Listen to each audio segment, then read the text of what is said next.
Entrega teu caminho ao Senhor, confia nele e o mais ele fará. Tudo posso naquele que me fortalece. Os anjos do Senhor se acampam ao redor daqueles que o temem e os livra. Muito bom dia.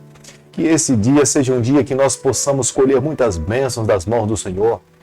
Privilégio para nós podermos acordar, vermos o brilho do sol e sabermos que temos um Deus pessoal, presente, que cuida de cada um de nós. Ele é nosso supremo pastor e um dia voltará aqui a essa terra para buscar os seus filhos, aqueles que lhe amaram e viveram em fidelidade a ele.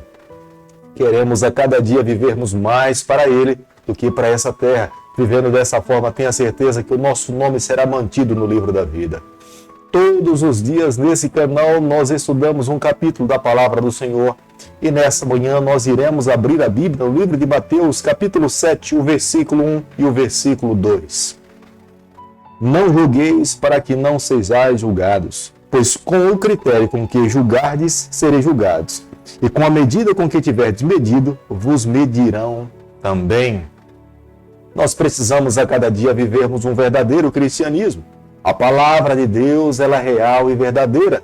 Um dia nós iremos nos deparar diante do tribunal do nosso Deus e ele hoje deixa bem claro para nós a maneira e os critérios pelos quais ele irá julgar a nossa vida. O verdadeiro cristão, ele vive em harmonia com a palavra do Senhor. Ele consegue compreender o que Deus espera dele e nós podemos ver nessa manhã, Deus fala para nós que na mesma proporção que nós julgamos as outras pessoas, ele irá julgar nós também. O recado de Deus para nós é que nós cuidemos da nossa vida, que nós sejamos um exemplo para as outras pessoas. Deus irá julgar toda a terra, porque todos nós pertencemos a ele, mas cada um de nós somos responsáveis pela nossa própria existência, pela nossa própria vida. Precisamos viver de forma íntegra diante do nosso Deus. No versículo 1 do capítulo que nós estamos estudando nessa manhã, podemos observar que o desejo de Deus é que cada um cuide da sua vida individualmente. Não é que Deus não espere que nós não possamos desenvolver relacionamentos.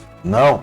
O desejo de Deus é que nós amemos as outras pessoas. Agora, se porventura nós nos depararmos com algum defeito, nós precisamos ser um modelo para essas pessoas, mas nunca julgá-las. Quem de fato irá julgar todas as pessoas e essa terra cabe a Deus, porque Ele é o Criador de todas as coisas. Somente Ele conhece as intenções do coração, somente Ele conhece nós mesmos melhor do que nós nos conhecemos. É a razão pela qual somente Ele irá fazer um julgamento justo e íntegro. Mateus capítulo 7, o versículo 3, a Bíblia diz o seguinte: porque vês o tu argueiro no olho do teu irmão, porém não reparas na trave que está no teu próprio? Aqui podemos nos deparar com uma expressão em formato de hipérbole. Podemos observar claramente que o desejo de Deus é que cada um individualmente cuide da sua vida. Porque muitas vezes, quando nós olhamos para as outras pessoas, nós temos os mesmos defeitos ou possuímos outros defeitos. E se temos defeitos, ninguém tem a autoridade de apontar o dedo do defeito de uma outra pessoa. Precisamos viver uma vida íntegra, santa, pura, para que tenhamos condições de apontar os defeitos das outras pessoas. E se nós olharmos para a nossa trajetória, nós veremos nenhum ser humano que nasceu nesse mundo, a não ser Jesus Cristo, conseguiu viver integridade sem cometer nenhum pecado. O que Deus espera que cada um de nós que vivemos nessa terra façamos a cada dia é ter um olhar de misericórdia, um olhar de graça para com aqueles que estão vivendo às margens dessa sociedade. Há quantas pessoas que estão padecendo, há quantas pessoas que estão sofrendo nesse mundo e precisam ser amadas. Julgar alguém cabe exclusivamente a Deus, mas amar cabe a todas as pessoas. E Deus espera que a cada dia que vivamos nesse mundo, nós exercitamos o ato de amar a todos aqueles pelos quais Deus permite que nós possamos nos encontrar. A Bíblia descreve a Deus como sendo amor. Quanto mais nós nos aproximamos de Deus, nós conseguimos amar o nosso semelhante. Quanto mais longe de Deus, o ser humano não consegue amar, nem muito menos perdoar o seu semelhante. Mas aqueles que estão ligados a Deus, que se submetem à vontade do Senhor, irão conseguir amar as pessoas, mesmo que essas possam lhe machucar ou lhe ferir. porque aqueles que estão ligados a Deus irão agir da mesma forma como Cristo agiu quando esteve aqui nessa terra. E na cruz do Calvário, sendo crucificado pelos seus algozes, Jesus olhou nos olhos dos seus filhos e falou: Pai, perdoa-lhes, porque eles não sabem o que estão fazendo. Aqueles que estão ligados a Cristo irão agir da mesma forma como Cristo agiu. Na palavra de Deus nós não encontramos base em lugar algum, em nenhum livro da Bíblia, que nos ensine que nós precisamos retribuir o mal àquelas pessoas que nos fazem mal. Pelo contrário, aqueles que nos fazem mal, nós precisamos retribuir com bem. Aqueles que retribuem mal com mal estão transgredindo a lei de Deus e serão culpados diante do tribunal do nosso Salvador. Mateus capítulo 7, o versículo 12, a Bíblia diz o seguinte: Tudo quanto, pois, quereis que os homens vos façam, assim fazei vós também a eles, porque esta é a lei e os profetas. Podemos ver nesse versículo que o nosso Deus estava lembrando aquela geração que nada novo ele estava trazendo. Moisés e os profetas do Antigo Testamento já falaram a mesma coisa que ele estava dizendo naquele instante. E ele apenas estava relembrando aquela geração a maneira como é que eles deveriam viver.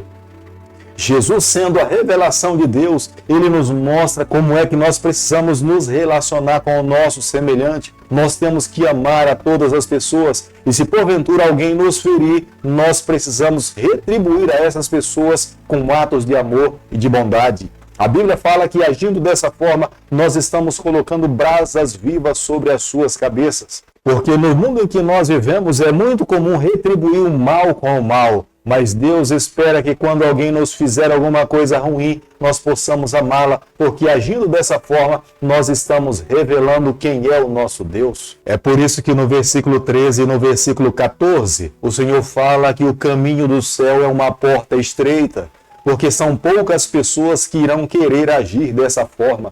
Muitas não querem renunciar ao seu eu. Muitas irão optar em viver da mesma forma que aprenderam ou que esse mundo ensinou. Mas aqueles que estão se preparando para herdar a vida eterna irão moldar a sua vida de acordo com a palavra de Deus. E tenha certeza, aqueles que vivem dessa maneira, de acordo com a palavra do Senhor, têm a bênção do eterno sobre a sua vida. A Bíblia é muito enfática em nos afirmar que quando Jesus Cristo veio aqui a essa terra, ele realizou muitos milagres. E havia muitas pessoas que esperavam que ele realizasse muitos mais milagres. Mas o maior milagre que o céu esperava que pudesse acontecer nesse mundo era a transformação de vida. Corações transformados, pessoas que no passado tinham um coração completamente envolvido no pecado, se colocaram nas mãos de Deus e o Espírito Santo moldou, transformou esse coração e essa pessoa se tornou uma nova criatura em Jesus Cristo. Deus espera que nos dias que nós estejamos vivendo, nós possamos ser essa obra-prima das mãos do Criador. No versículo 29 do capítulo que nós estamos estudando nessa manhã, o evangelista Mateus fala que Jesus pregava essas palavras e ele falava com autoridade. As pessoas que olhavam para Jesus Cristo não conseguiam apontar nenhum defeito no Mestre. É a razão pela qual ele tinha tamanha autoridade. Ele não apenas falava, mas ele vivia o que ele estava falando e isso gerava nele autoridade e força para mover o coração daquela geração que estava ali ouvindo. Não será diferente nos dias em que nós estamos vivendo. Aqueles que pregam a palavra de Deus precisam primeiramente viver a palavra do Senhor.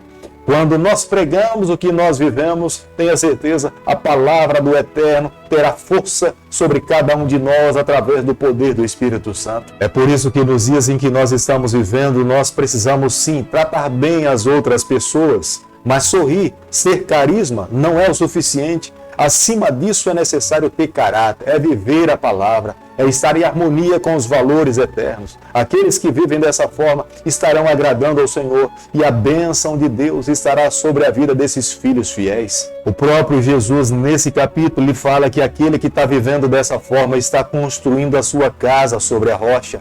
Vale a pena ressaltar nessa manhã que as palavras de Jesus não eram para pessoas que não conhecessem o Evangelho. As palavras de Jesus eram para a sua igreja, era para a nação de Israel, foi para aquele povo pelo qual ele veio. Ele esperava que os seus filhos vivessem de acordo com o que ele estava lhes ensinando. Aqueles que estão se preparando para se encontrar com Deus na eternidade, essas pessoas viverão dessa forma como Deus tem pedido para que nós possamos viver.